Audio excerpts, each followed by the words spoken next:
Hi, welcome to our channel. இன்றைக்கி பார்த்திங்கன்னா தேங்காய் பால் பாயாசம் செய்ய போகிறோம். செய்கிறது எப்படின்றத வீடியோக்குள்ளே பார்க்கலாம் வாங்க. வீடியோவை ஃபுல்லாக பாருங்கள், ஸ்கிப் பண்ணாமல், அப்போ தான் உங்களுக்கு ஈஸியாக புரியும். ஃபஸ்ட்டு ஸ்டவ்வை ஆன் பண்ணிக்கிட்டு தாச்சி அடுப்பில் வச்சுக்கலாம். 2 செம்பு தண்ணியை ஊற்றிக்கலாம். நல்லா கொதிக்க வச்சு 1 செம்பு தண்ணியை மட்டும் தனியாக எடுத்துக்கலாம். 50 கிராம் ஜவ்வரிசியை வேக வைக்க 1 செம்பு தண்ணி ஊற்றி வச்சுக்கிறேன். ஜவ்வரிசியை ஃபஸ்ட்டு நல்லா கழுவிக்கிறேன். ஒரு வாஷ் மட்டும் நல்லா கழுவி எடுத்துக்கிறேன். நல்லா கொதிக்கிற தண்ணியில் ஜவ்வரிசியை சேர்த்து கிண்டி விட்டுக்கிறேன்.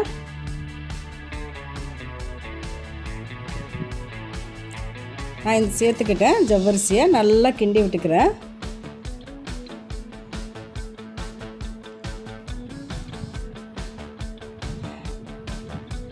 ஜவ்வரிசி கொதிச்சுக்கிட்டு இருக்கு. இப்போ நம்ம ஸ்டவ்வை தாய்ச்சி நம்ம வேறு ஸ்டவ்வில் வச்சுக்கலாம். இந்த ஸ்டவ்வில் நான் 2 ஸ்பூன் நெய் ஊற்றி சேமியாவை வறுத்துக்கிறேன்.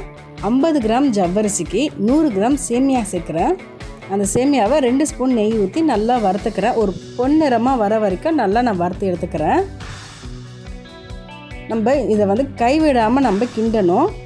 அப்போ தான் நல்லாயிருக்கும். நம்ம கொஞ்சம் அதிகம் அடுப்பு ஃபாஸ்ட்டாக வச்சு நம்ம கிண்டிட்டோன்னா அது கருகி போயிடும். நம்ம சிம்மிலே வச்சு நம்ம கிண்டி எடுத்துக்கலாம். எந்த ஸ்டேஜில் எடுக்கலான்றதை நான் காட்டுறேன் உங்களுக்கு. ஃபுல் சேமியாவும் உங்களுக்கு முழுசாக பொன்னிறமாக ஆகாது. ஒன்று வெள்ளை வெள்ளையாக இருக்கும், கொஞ்சமாக பொன்னிறமாக இருக்கும். அந்த ஸ்டேஜில் மட்டும் எடுத்துக்கிட்டால் போதும். நல்லா நம்ம கிண்டி விட்டுக்கலாம். கிண்டி விட்டுகிட்டே இருப்போம், கைவிடாமல் நல்லா கிண்டி விட்டுக்கிட்டே இருக்கலாம். பாருங்கள் எப்படி இருக்குன்னு. கருகக்கூடாது, பொன்னிறமாக வரணும். அந்த அளவுக்கு நான் கிண்டி விட்டுக்கிட்டே இருக்கிறேன். இந்த அளவு போதும். இந்த ஸ்டேஜில் நம்ம எடுத்துக்கலாம். சேமியா வெந்திருக்கு இல்லையா, வெந்த சேமியாவோட நம்ம வெந்த ஜவ்வரிசியோட இந்த சேமியாவை நம்ம சேர்த்துக்கலாம். ஜவ்வரிசி நல்லா வெந்திருக்கு. இதில் நம்ம சேமியாவையும் சேர்த்துக்கலாம். சேர்த்து நல்லா ஒன்று சேர்த்து கிண்டுக்கலாம். நான் 1 செம்பு தண்ணி எடுத்து வச்சுருக்கேன் இல்லையா, இதுக்கு தான் நான் எடுத்து வச்சுருந்தேன். இப்போ நம்ம சேமியா சேர்த்த உடனே அந்த நல்லா கொதிக்க வச்சுருக்கேன் இல்லையா தண்ணியை, அதை 2 டம்ளர் மட்டும் நான் சேர்த்துக்கிறேன். ஏன்னா சேமியா வேகிறதுக்கு தேவைப்படும், இல்லைன்னா அடி பிடிச்சிரும் இல்லையா. அதுக்காக நான் 2 செம்பு தண்ணி மட்டும் நல்லா ஊற்றி கிண்டி விட்டு வேக வச்சு எடுத்துக்கிறேன். இப்போ தேங்காய் பால் எடுக்க போகிறேன். நான் பசும்பால் போடலை, மாட்டுப்பால் ஊற்றலை. பாயசத்துக்கு தேங்காய் பால் தான் சேர்க்குறேன். அதுக்கு தேங்காயை நல்லா உடச்சி எடுத்துக்கிறேன்.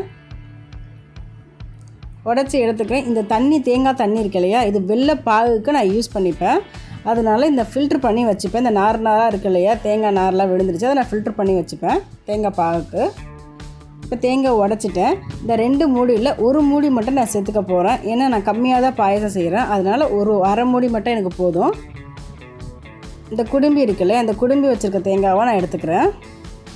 இந்த குடும்பியை எடுத்துடுறேன். தேங்காவோட குடும்பியை எடுத்துகிட்டு அந்த தேங்காய் மூடியை நான் பாலுக்கு எடுத்துக்கிறேன்.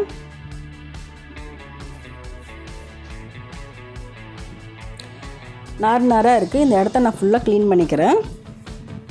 க்ளீன் பண்ணி எடுத்துகிட்டு நான் தேங்காவை பற்ற போட்டு எடுத்துக்கிறேன். தேங்காய் திருவி இருந்தால் இன்னும் ஈஸியாக இருக்கும் பாலுக்கு. நான் பத்தையாக எடுத்துட்டேன். சீவி இந்த தேங்காய் மூடியை நான் எடுத்துக்கிறேன்.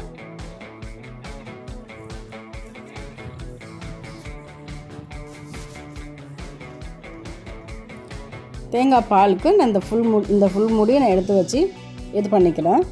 நான் வீடியோ கிளிப் காட்ட மறந்துட்டேன். வெல்லம் 3 மண்டை வெல்லம் சொல்லுவாங்க இல்லையா, அது பயங்கர ஸ்வீட்டாக இருக்கும். நான் 3 வெல்லத்தை தான் நான் சேர்த்துருக்கேன். இந்த ஸ்டேஜில் பாருங்கள், நம்ம சேமியா வெந்துருச்சு. நம்ம எடுத்து இறக்கி ஆஃப் பண்ணி வச்சுருக்கேன்.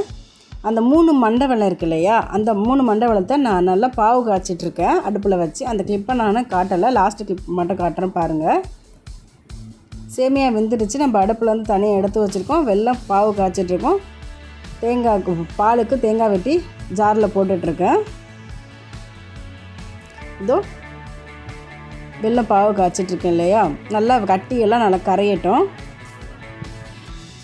நல்லா கரைஞ்சிருச்சு.